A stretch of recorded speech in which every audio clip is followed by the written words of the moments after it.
menjadi seperti anak kecil. Injil Matius bab 18 ayat 1 sampai 5 dan ayat 12 sampai 18.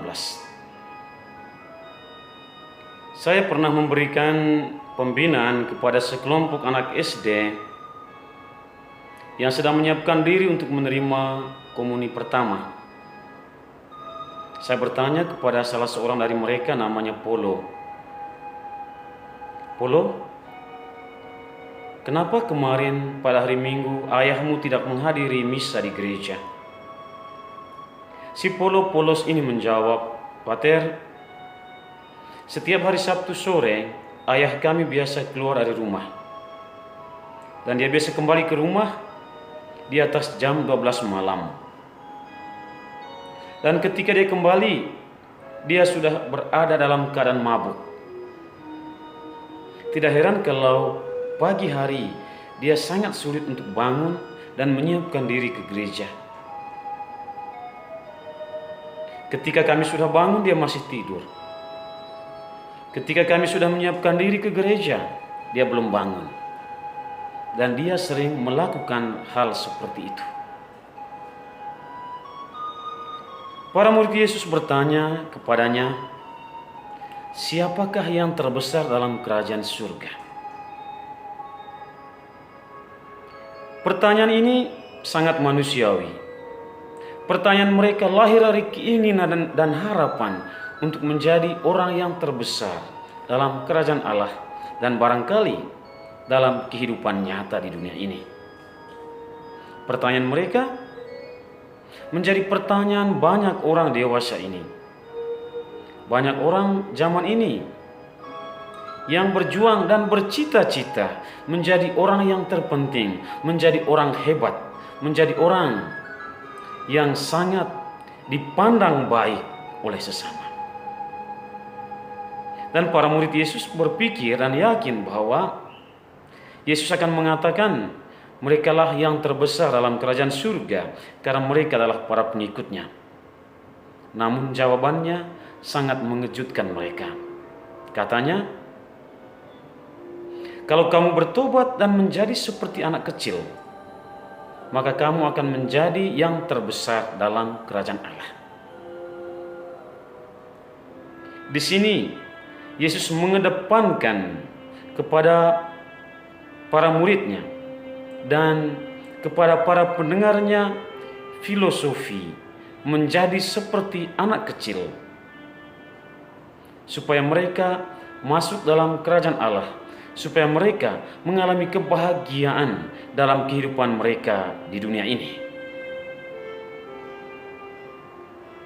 Anak-anak seperti Polo dalam cerita tadi dikenal sebagai orang-orang yang jujur, sederhana, polos, pencinta damai, dan mereka menggantungkan diri secara penuh kepada Allah.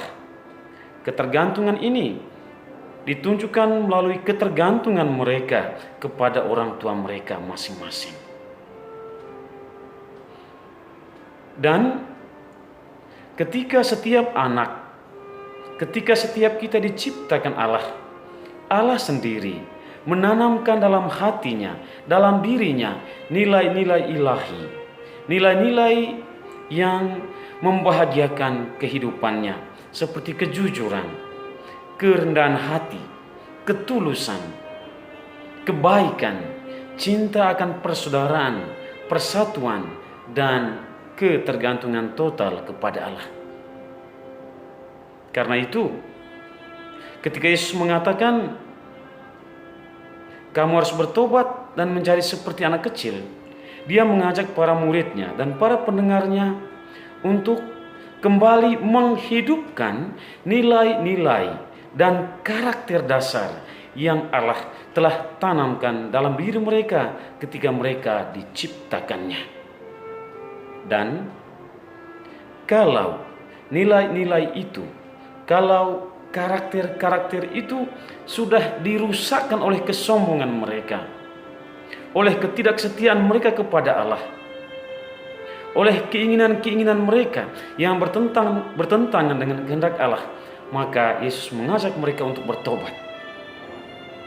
Bertobat dalam hal ini berarti menghidupkan kembali nilai-nilai ilahi, nilai-nilai positif yang telah Allah tanamkan dalam diri setiap orang ketika Allah menciptakannya.